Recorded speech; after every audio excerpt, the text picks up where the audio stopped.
Muy buenas amigos, aquí estamos de nuevo en otro programa en contexto en esta RNN Canal 27. En esta ocasión mi compañera Mónica Gutiérrez no estará presente, pero vamos a hacer un interesantísimo programa con el economista Carlos Cuello, que me acompaña aquí, con quien vamos a conversar en general sobre la marcha de la economía, la situación de la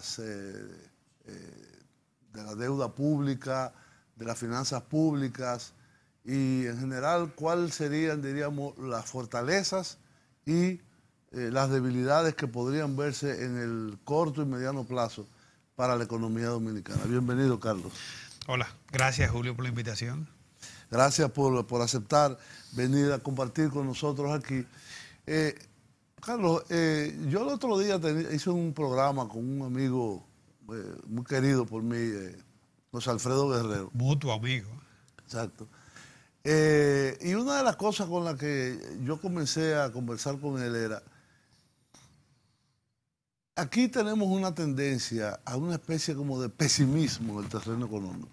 Como que no quiere decir que no hay problema. Hay tesis sobre el pesimismo dominicano, tú la conoces. Exactamente, pero además eso se ha trasladado al terreno económico, porque no reconocer, es decir, una cosa es reconocer que el crecimiento ha sido muy desigual, sí, y mal repartido. Sí, exacto. Y otra cosa es negar que haya habido crecimiento. Claro. Porque solamente en el terreno físico uno ve la infraestructura, el desarrollo de ciudades, el desarrollo de urbanizaciones, de zonas industriales, inclusive del sector agropecuario.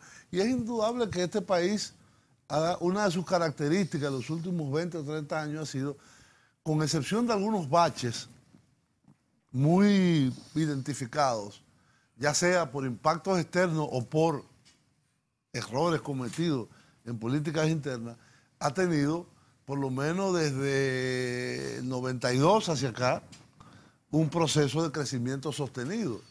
Entre el 82 y el 90, por lo menos, hubo una crisis muy arraigada de ajuste del modelo económico. Claro.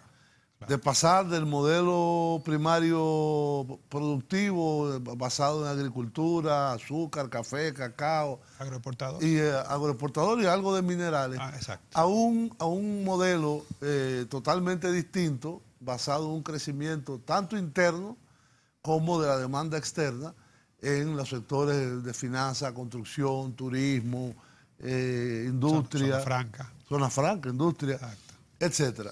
Entonces, esa transición fue una transición traumática.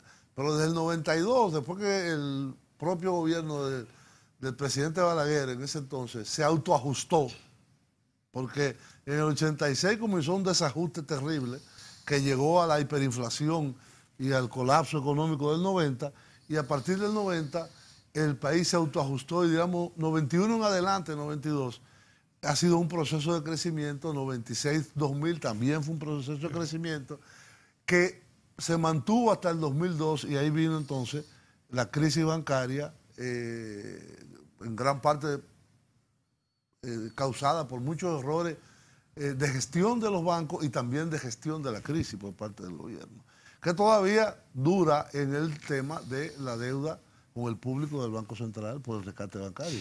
Fíjate, no obstante, es un buen preámbulo que tú haces, ¿no?, para entender lo que es el comportamiento de la economía en la actualidad. Pero si uno coge el presente siglo, ¿no?, que incluye lo que es la crisis bancaria, claro, e incluye también la crisis global, la recesión global.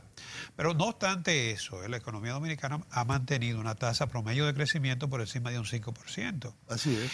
Inclusive, a mí me sorprende mucho que en los años 60, en medio de toda la transición de la dictadura de Trujillo vamos a decir, al nuevo esquema democrático autoritario que se instauró a partir del 66-67, la economía siguió creciendo también. Sí, es que en la media de crecimiento nuestra en los últimos 50 años encabeza el crecimiento en la región latinoamericana y caribeña.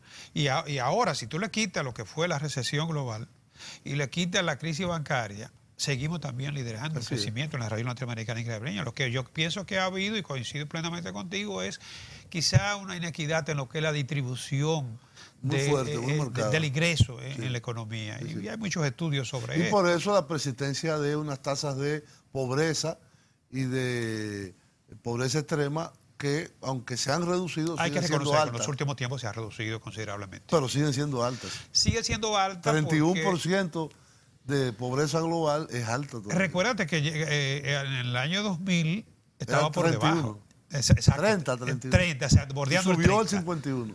En la crisis bancaria. Pero ahora mismo, según los últimos estudios del Ministerio de Economía, 26 por ahí. Exacto, está por debajo de un 26 que se situó nuevamente por debajo de la media de América Latina, que lamentablemente ha habido deterioro.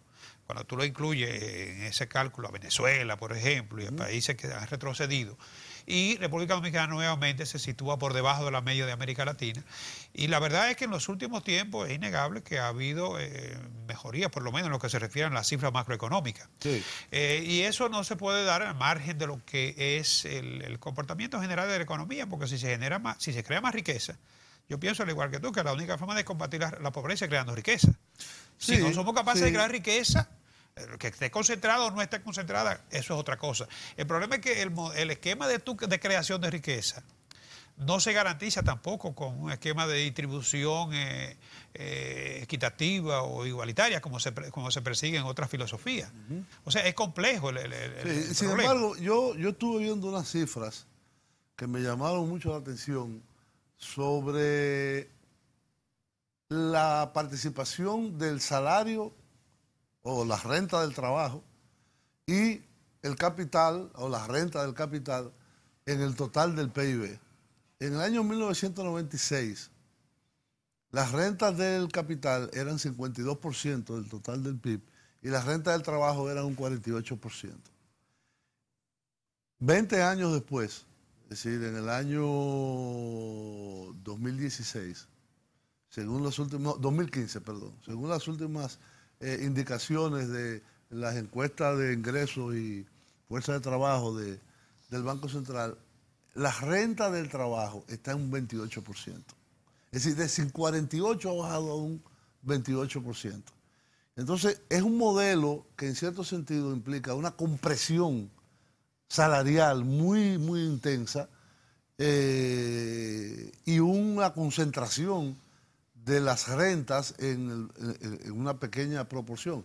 ¿Cómo enfrentar eso? Evidentemente hay que seguir creciendo, no es dejando de crecer, pero hay que crecer con, diríamos, políticas salariales, políticas sociales en términos de seguridad social, protección social, educación, salud, etcétera, mucho más o menos desigualitarias. Pero yo creo que ese coeficiente a que tú haces referencia, tú lo tomas a nivel global y es compatible con lo que es la nueva economía, donde tú tienes fortunas que se han hecho básicamente apoyándose en la mano de obra, pero donde el factor que más peso ha tenido es el capital. El capital es riesgo. Y hoy en día tú te encuentras con todas estas empresas de las grandes de tecnología como Google, por ejemplo, el mismo Apple, y es tecnología. Sí, sí. Entonces, el capital, conjuntamente con la tecnología, porque la tecnología es parte de lo que es el aporte del capital, ¿no? Ha tenido ese rol.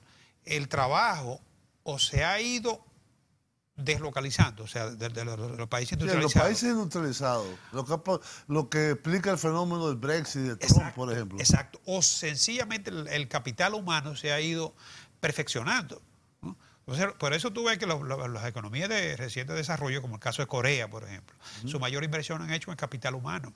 Y por eso los últimos documentos sobre el desarrollo del Banco Mundial hacen énfasis en la inversión en capital humano. Eso es indudable, en el cual nosotros tenemos además una serie de taras y de retrasos que hay que enfrentar. Es decir, el gobierno ha estado enfrentando la educación pública. Este programa de la tanda extendida realmente y de la ampliación de los servicios de la educación pública va llenando un vacío. República Digital y todos estos programas que conforman la política educativa del Estado pero todavía falta mucho. la calidad de esa educación y todavía falta un terreno que casi nadie lo habla, que es la educación universitaria, que o es malísima o está sustentada en unos esquemas de oferta de educación que es casi como vender ropa o yo no sé qué. Y si realmente algo que debe ser de gran preocupación, porque la educación universitaria de un país es la base de ese desarrollo tecnológico que tú dices, y la investigación. Pero yo creo que andamos mal en todo, porque cuando tú coges, por ejemplo, el último estudio sobre el desarrollo, la inversión en educación, se utiliza la prueba PISA, ¿no? Sí. La prueba PISA, bueno, mide lo que es el aprendizaje, porque nosotros estamos haciendo énfasis en cambiar las estadísticas, ¿no? Sí. Pero cuando tú comparas el bachiller nuestro con el bachiller de Alemania, cualquier país, ¿no? O de un país desarrollado, ¿no? No digamos de Finlandia, Alemania, o de Cuba, vete de Cuba o a Chile. Pero cuando tú lo comparas, ¿no? Óyeme, la desigualdad es un abismo. Entonces seguimos con esa diferencia, ¿no? Con esa inequidad. Mientras tanto estamos mejorando las estadísticas, podemos mejorar las estadísticas, pero lo que es el aprendizaje, preparar el capital humano para ser productivo, lamentablemente seguimos rezagados. Muy rezagados. Tenemos que ir a una pausa y cuando volvamos quisiéramos entonces ver en el tema de la deuda pública con Carlos, que es uno de los temas de mayor debate diríamos, en la discusión sobre políticas económicas. Perfecto. Volvemos.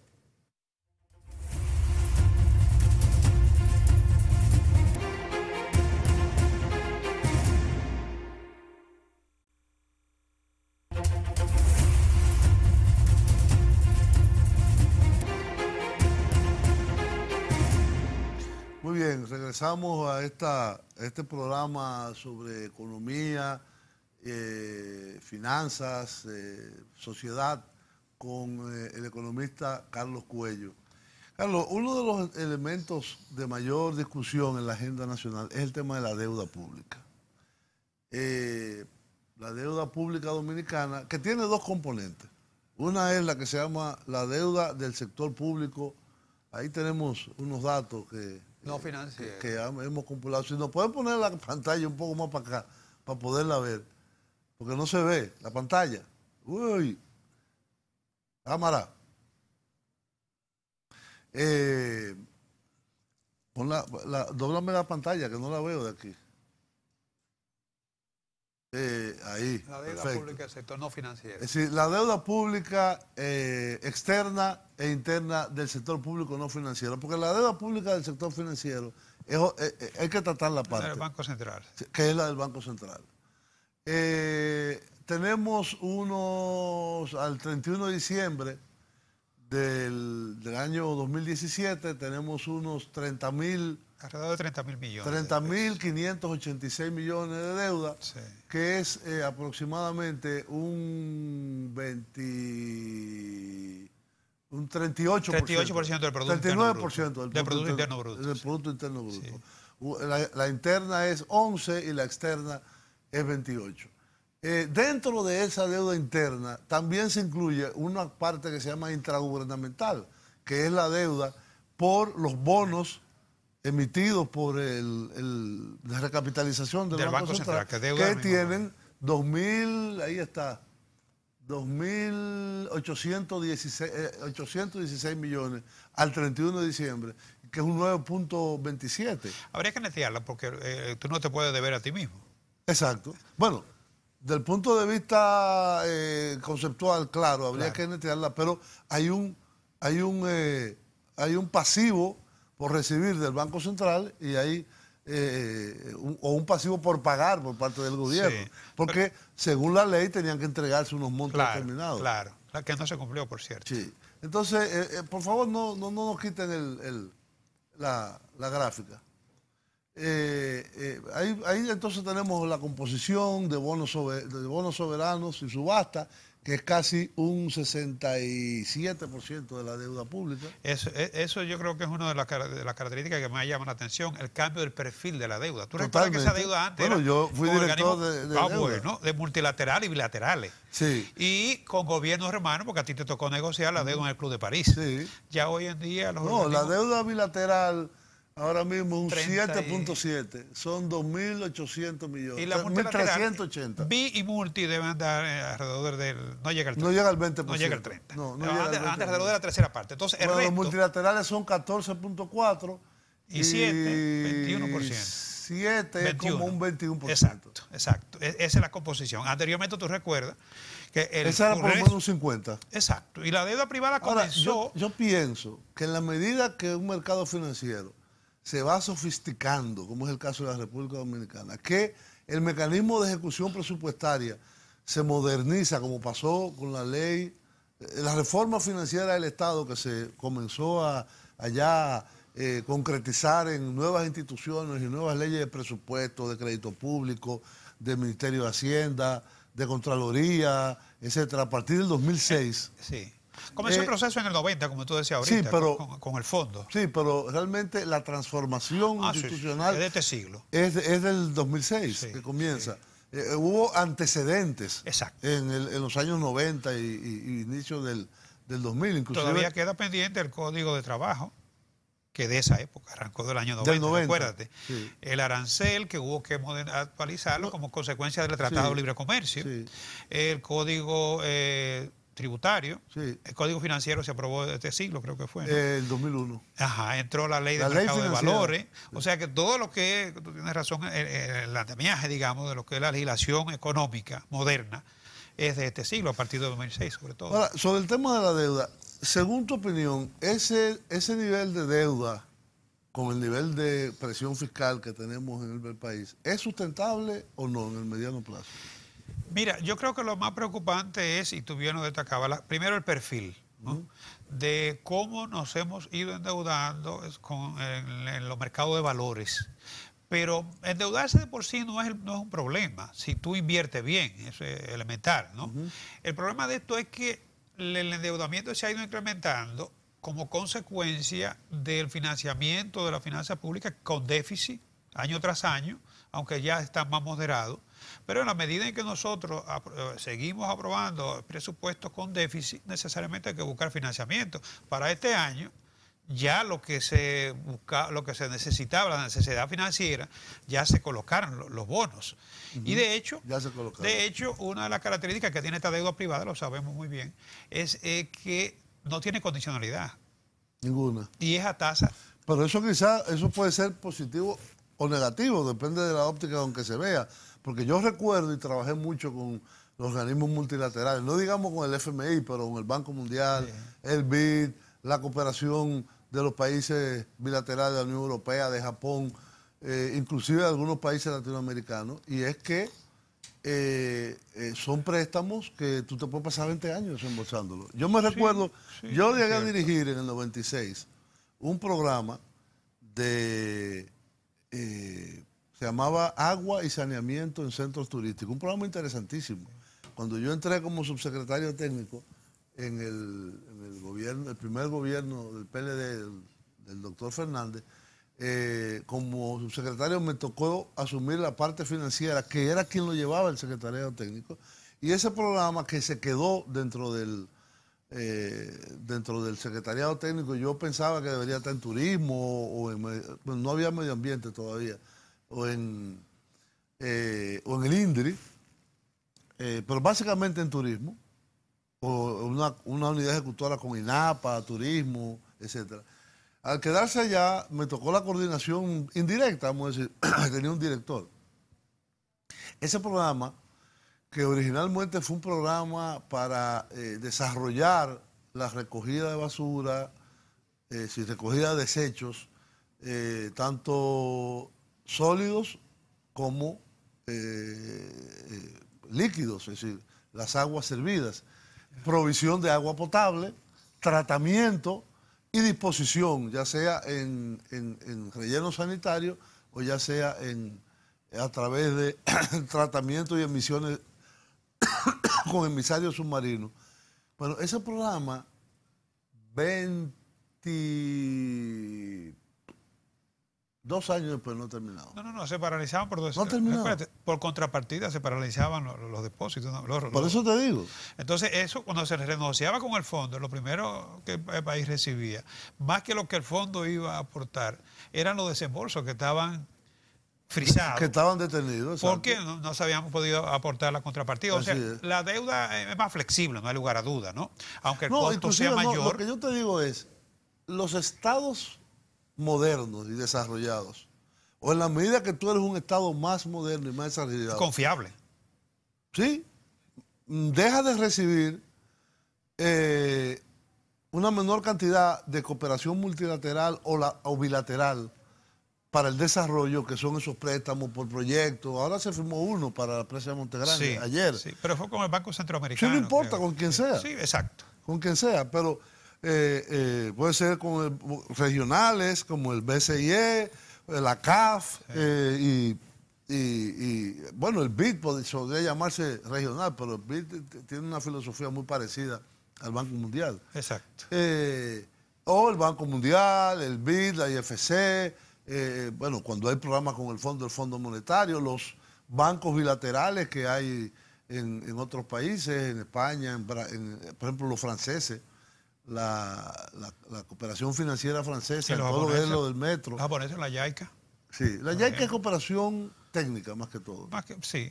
La cooperación de los franceses es tanto técnica como financiera. Exacto. Todo el financiamiento de los vagones, de los trenes del metro. Hoy Brasil también. Bueno, Brasil hubo un tiempo, ya está parado. Sí. No, se paró el último. Que fue el Senseco que se paró con la crisis política en Brasil. Pero estuvo aprobado.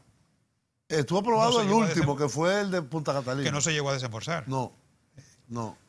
Que por cierto, una de mis observaciones a esto es que de los 700 millones que está reclamando el consorcio constructor, básicamente liderado por Odebrecht, en Punta Catalina, hay 590 casi, que son supuestamente en costos financieros por el retraso del financiamiento. Pero el responsable de eso son ellos. Claro. El que tendría que estar reclamando somos nosotros. Claro. Porque ellos se comprometieron a gestionar y aprobar, de hecho se llevó a aprobar aquí en el Congreso Nacional, un préstamo del BNDES de Brasil de 650 a 60 millones de dólares. Y eso nunca se desembolsó. ¿Tú sabes cuál es el problema principal que tiene la deuda privada? Y sobre todo la deuda en los mercados de valores, que se relega, y eso aparece como una constante en el último documento de la CEPAL, y los mismos documentos del Banco Mundial sobre el desarrollo de la región, es que se relega el gasto de inversión. O sea, la inversión termina por ser el elemento más relegado. Generalmente estos recursos se le da prioridad a lo que es el gasto corriente, ¿no? Y los compromisos de deuda, para poder mantener al día, nosotros en eso hemos logrado mantener al día la deuda. Prueba de ello es que cuando colocamos, hacemos cualquier oferta, pero ese es el tema, si es sostenible o no es sostenible. Bueno, porque es que tú vas comprometiendo cada vez una proporción más significativa de lo que son las limitadas finanzas públicas, como tú decías ahorita, con apenas un 14%. Da un 15%. Bueno, ya se subía un 15%, y aparentemente con la presión de impuestos y otros organismos recaudadores y la eficientización, podríamos mejorarlo, tal como lo dice el estudio mismo que con el Banco Mundial hizo Economía, Planificación y Desarrollo, de que simplemente controlando la evasión, tú puedes elevar 3, casi 4 puntos, ¿no? Porcentuales. Entonces ya la renta más. Controlando la evasión por eficiencia, siempre va a haber un nivel de evasión, tú lo sabes. Claro. En el caso nuestro, el ITEBI es de un 43, estamos prácticamente encabezando. De evasión. Sí, en América Latina, dicho por el mismo director de impuestos internos. Sí. Y en lo que se refiere a la parte de los ingresos personales, no sé si tú viste ahora cómo apareció en los periódicos, la gente que tiene 2 empleos, que están buscando, profesionales, liberales, ahí es más de un 50% el nivel de evasión. Seguimos conversando con el economista Carlos Cuello después de esta pausa.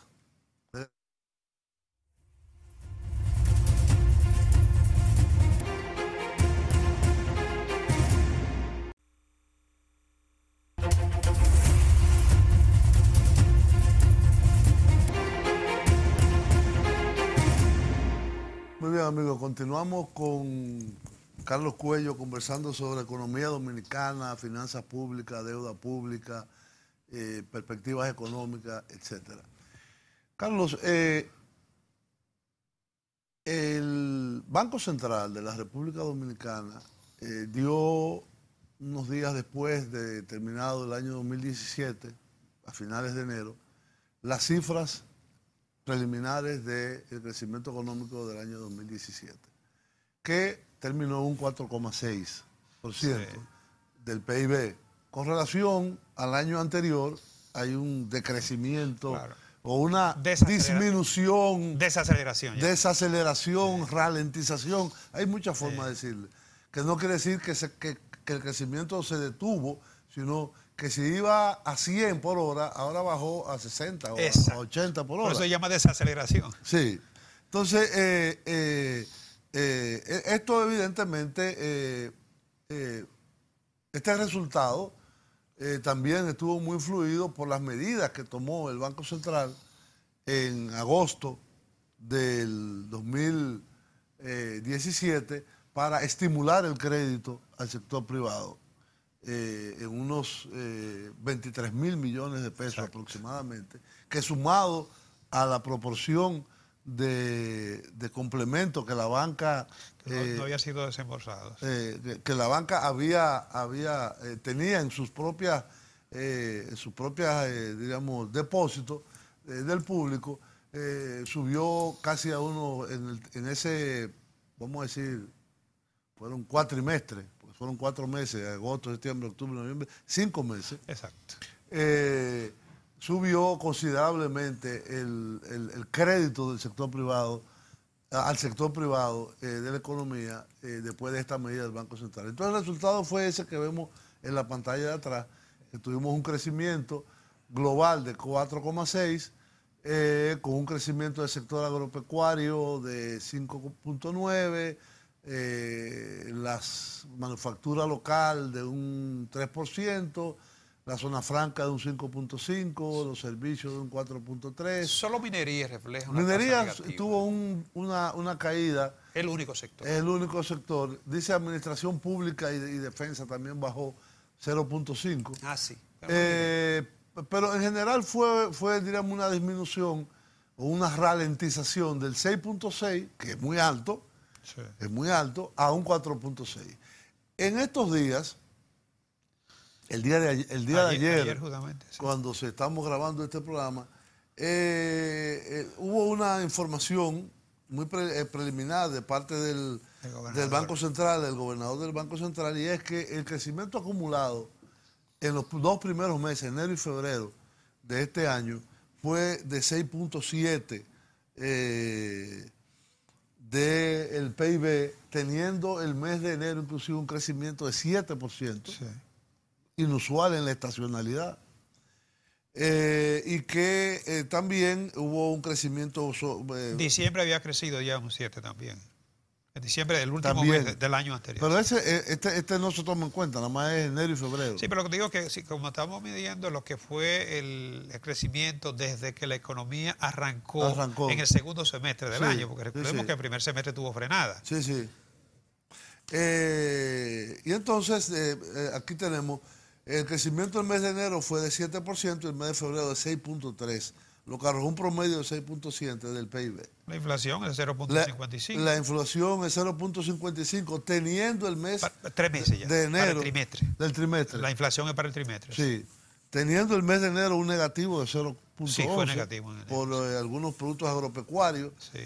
Evidentemente hay un factor que pondera mucho en los precios, y que estamos en una especie de observación, porque somos tomadores de precios nada más, que son los precios del petróleo, sí. que se han incrementado, no exorbitantemente, pero sustancialmente. Sí, pero están por encima de los 60, que la franja que se contempló fue 50-60, con una media creo que de $52. Pues ya está por encima. No, se ha mantenido por encima de los 60 casi a lo largo de todo el año. Así mismo es. Entonces, es el punto vulnerable siempre dentro de lo que son la perspectiva nuestra, ¿no? El turismo, por ejemplo, se informó que el mes de marzo creció un 14.7. Sobre todo creció mucho el turismo de crucero. Sí, y un promedio de 7.7 para el trimestre. Eso significa 128.000 turistas de más que el año anterior. Casi un 102% de los registrados en igual periodo del año pasado, lo que nos coloca en uno de los polos turísticos más atractivos de Centroamérica y el Caribe. Ahí hay que destacar que el tipo de cambio, que es otra de las variables más que siempre preocupa, ¿no? Porque tiene un impacto en todo lo que son los niveles de precio de la economía, sí, de un 2.1%. Esa fue la depreciación que tuvo. Si tú te pones a ver... Para un trimestre... Para un trimestre considerable, porque tú estás hablando ya que el tipo de cambio se está aproximando a lo que es la proyección que se hizo en el presupuesto para el final del año. Y aquí lo curioso es que esa evolución del tipo de cambio con relación al dólar de los Estados Unidos se produce en el mismo momento en que el dólar de los Estados Unidos está perdiendo terreno en los mercados internacionales. Así es, y amenazado con una posible devaluación, porque tú sabes bien que en esta guerra los chinos tienen más que perder. Yo sé que tú lo analizaste la semana pasada, ese tema, pero los chinos tienen más que perder, porque ellos, aparte de que su principal mercado es Estados Unidos, también... Bueno, es el principal mercado del mundo. Bueno, claro, la economía más grande del mundo. Pero en el caso de China también es el país donde exporta más productos, ¿no? Pero además de eso, de sus reservas internacionales, cerca de 2.000 millones están en bonos del Tesoro. Y cuando tú tienes esa condición con 2 billones. Exacto. Ellos y Japón son los mayores compradores de bonos. El problema es que tú tienes un arma de doble filo. Si tú le tiras los bonos, ¿no? Obviamente que va a depreciar el valor del dólar. Y si tú deprecias el valor de la moneda en la que tú tienes tu reserva, no, además tú vas a resultar afectado. Puede ser una política, porque la Reserva Federal y el Tesoro de los Estados Unidos han tenido políticas ya sea de sobrevaluación o de devaluación del dólar. Entonces, en una guerra comercial con el principal exportador del mundo, porque China es la principal potencia comercial del mundo, en una guerra comercial muy intensa, ahora se habla de adicionar a los ya 50.000 millones, adicionales 100.000 millones más de imposiciones arancelarias. Mira, yo me recuerdo que Japón, a partir de la década de los 80, comenzó a entrar en un periodo, los 90, en un periodo de un letargo económico, pero si bien la economía no crecía, los productos japoneses seguían siendo competitivos. Lo mismo que le pasa a Alemania. ¿Cómo? Productividad del trabajo. Y Corea, más recientemente. Ya Corea está en el nivel de calidad. Japón también pasó por ese etapa. No, lo pasó. Y Alemania. Y Alemania. Recuérdate los vehículos. Los vehículos y las maquinarias y todo. Y Corea está en ahora mismo Corea está en esa situación. O sea, ya los productos coreanos no se están vendiendo por precio. Que el problema de la industria de los Estados Unidos es la falta de productividad de esa economía, por ejemplo, la industria automotriz. Sobre todo. La industria automotriz se ha prácticamente destruido. Sin embargo, han ganado mucho en las marcas, en el marketing. No, en el marketing y en las tecnológicas. Tú coges las 10 empresas más grandes del mundo y creo que... las tecnológicas. Y creo que 9 son pero no producen nada. No lo producen, pero el marketing, la marca... Lo más notable es que no... Es decir, ¿Apple qué produce? Bueno, Apple produce teléfonos y computadores. Sí, pero es la marca. Pero dime Facebook, ¿qué produce? Pero no, el servicio de Internet. O Google. Las redes sociales. Que son de las grandes compañías más grandes del mundo ahora mismo. No producen nada. Físicamente no producen nada. Pero el que te compra un iPhone, no te lo compra porque está hecho en Estados Unidos.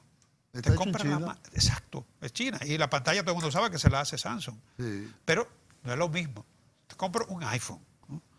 Entonces, Estados Unidos es el gran exportador de ese tipo de productos, que yo creo que esa es la manera de cómo Trump lo ha enfocado en términos de nacionalismo, ¿no?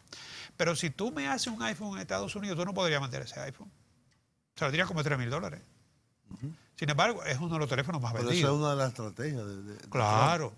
De traer de nuevo la producción para Estados Unidos. Claro. Bueno, esa es la estrategia de Trump, pero yo pienso que ellos han ganado con ese tipo con la reubicación de la producción, porque se hace más competitivo su producto, lo que ellos venden es conocimiento, como cualquier economía desarrollada, ¿no?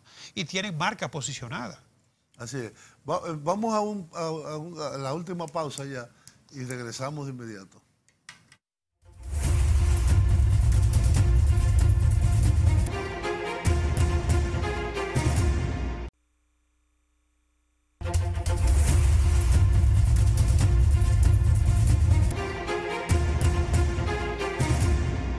amigos, seguimos conversando sobre economía y fenómenos económicos con el amigo y economista Carlos Cuello. Carlos, en la misma tónica del segmento anterior, yo quisiera retrotraer, vamos a decir, este problema de la guerra comercial que ya comenzó entre China y los Estados Unidos, a ver qué pasa con la Unión Europea, que si bien políticamente su peso es muy pequeño, económicamente sigue teniendo una participación importante, aunque ahora con la salida de Gran Bretaña va a perder su segunda economía. ¿En qué posición queda en una situación como esta? ¿Y cuáles serían, a tu entender, las mejores políticas de parte de un pequeño país del Caribe, como la República Dominicana? Y no es tan pequeño en el Caribe somos el segundo. No, en el Caribe son... el segundo, en tamaño. Ah, en tamaño, pero como economía la primera. Sí, probablemente hay que ver cómo está la de Puerto Rico. Y en Centroamérica, bueno, que Puerto Rico ya es otra cosa. Sí. Pero en Centroamérica, Caribe y Centroamérica. Centroamérica, Panamá es la que va más. Guatemala. Guatemala es la única que está pero más o menos... no nos supera. No nos supera, pero recuerda que somos la novena economía en América Latina y el Caribe. Sí, en la región... Superamos algunos países de Sudamérica. Sí, como el caso de Paraguay, por ejemplo. Paraguay, Uruguay. Exacto. No sé si Bolivia. Bolivia también, sí. Entonces, en ese contexto de que estamos en el centro del mundo, no somos como Chile, que está, para ir a Chile hay que ir allá. Agrégale que somos la cuarta potencia turística en el continente. En la región. En el continente. Es decir, ¿cuál tú crees que debe ser la política? Porque aparentemente aquí la gente cree que eso es una cosa que está pasando fuera y que nunca nos va a tocar. Nosotros, por ejemplo, tenemos, alguna gente tiene mucho orgullo de pertenecer al CAFTA. La verdad que los beneficios que nos han aportado son poco tangibles, muy poco tangibles. Lo que nos han aportado es un déficit comercial enorme con los Estados Unidos. Pero cualitativamente nos han aportado mucho. ¿Qué? Nos obligaron a tecnificar la aduana, a organizar todas estas leyes de reordenamiento. Eso venía de todas formas con la OMC. Probablemente sí, pero se agilizó. Entonces, según tu opinión, en este contexto, no, lo que yo decía es que así como la administración norteamericana canceló el TPP, está renegociando y en algunas ocasiones amenazada con suspender el Tratado de Libre Comercio de Norteamérica, el NAFTA. Las negociaciones con la Unión Europea las canceló.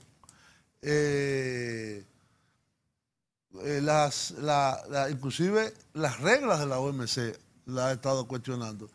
Pero aunque el CAFTA es una pequeña parte de su comercio exterior y es positiva para los Estados Unidos, sí, que es un factor que juega, diríamos, a favor de que no hagan nada con el CAFTA. Es decir, en un momento podría haber, no sé, sobre la zona franca podría haber alguna reacción. Pero yo creo que a nosotros lo que nos queda es observar, porque es una guerra entre dos grandes. Y no diversificar, no diversificar nuestro comercio exterior. Ah, no, claro, ese debe ser, yo creo que ese es un reto permanente que nosotros tenemos, ¿no? Por ejemplo, establecer relaciones con China.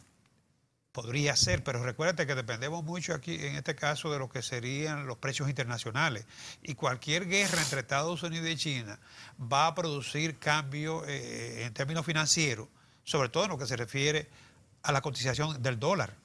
Y cualquier situación, cambio en la cotización del dólar va a afectar lo que son nuestros precios de exportación. Por eso te decía, China aquí tiene que ser muy cuidadoso, y lo he visto en el New York Times, lo comentaba, porque cualquier situación, por ejemplo, que se devalúe el dólar, ¿quién es el más perjudicado? Cuando una moneda se devalúa, tú sabes bien que ese país tiene ventaja para exportar. Sí. Y entonces las importaciones son las que se van a ver más afectadas. Lo que pasa es que el dólar tiene una doble condición, y ese es el tema con la salida esta del petroyuan. El dólar es la moneda de los Estados Unidos, su moneda interna, que ellos la emiten, la controlan, etcétera. Pero también es la moneda del comercio internacional, sin tener los Estados Unidos el peso que tenían en 1945, cuando se estableció en los acuerdos de Bretton Woods esa predominancia del dólar. Pero conservan todavía Estados Unidos tenía, en el año 1945, tenía 50% del PIB mundial. 50%. Ah, no, ahora es el 22. 45. Ahora es y ahora es 22. menos del 21. Pero el 22. dólar todavía sigue siendo, en lo que se refiere a la Sí, transacción pero en la zona comercial. euro, por ejemplo, ya se usa euro. El euro sí es cierto, en la zona euro, pero el euro todavía, en términos de moneda mundial, no llega ni siquiera al 20% de lo que son las reservas. La economía, Recuérdate que más de la mitad de las reservas internacionales de los bancos centrales en el mundo, sí, tú sabes bien que está en dólares. Yo te lo decía que sí, pero diríamos, la predominancia absoluta está erosionándose. Y la salida del petroyuan, que es, óigame, es el principal importador de petróleo del mundo, sí, de energéticos en general, es China, pero sobre todo de petróleo. Entonces, uno de los acuerdos que llegó la administración de Nixon con la monarquía saudita fue usar el dólar como moneda internacional para los intercambios de petróleo, que es una materia prima fundamental en las economías actuales. Es decir, el hecho de que el primer importador diga, no, ya yo no compro más dólares. Pero hay muchos cambios que se van a producir en la economía mundial. Tú sabes bien que Estados Unidos se encamina a ser el principal productor de petróleo con la introducción de los No, yo creo que ya lo es. Lo que pasa es que ellos consumen mucho. Exacto. Casi todo. Exacto, pero nada más con que ellos consuman lo que ellos produzcan, lo que ellos consumen, ya eso cambia lo que es el contexto de la economía mundial. Entonces, yo creo que vienen muchos cambios. Esa guerra, como te digo, está comenzando, ¿no? Pero a nosotros indirectamente no puede afectarnos. Por el momento, como te digo, esto habría que ver cómo va a afectar el precio del petróleo, si Estados Unidos va a ganar mercado devaluando su moneda, y China, que es exportador, se va a ver afectado. O sea, todos esos esquemas nosotros tenemos que visualizar. Yo siempre he pensado, yo estuve como jefe de la Comisión de Negociaciones Comerciales en una ocasión, y yo siempre me tocó participar en la negociación del EPA con la Unión Europea. Yo siempre he pensado que nosotros debemos, si es una economía de apertura, nosotros no debemos de limitar, como algunos sectores del empresariado dominicano plantean, no, ya se terminaron los acuerdos de libre comercio, ya no hay más acuerdos. Bueno, si se terminaron, terminemos con el más importante, que es el CAFTA. Pero ¿por qué no tenemos con Canadá? ¿Por qué no tenemos con Colombia? ¿Por qué no tenemos con México? ¿Por qué no tenemos con Chile? Es decir, con una lo peor es que lo hacemos y no le sacamos provecho. Y relaciones con China. Pero lo peor es que lo hacemos, pero entonces resulta cuando vamos a medir la competitividad, nos invaden los otros. De Centroamérica le sacó más provecho que nosotros al comercio regional. Así es. Así es. Bueno, Carlos, el tiempo nos ha limitado esta conversación, que hubiéramos podido seguir por mucho rato más. Pero espero que sea una próxima ocasión. Siempre a su orden. Con tu presencia. Muchas gracias. Bueno, gracias a ti. Adiós, amigos. Será una próxima ocasión.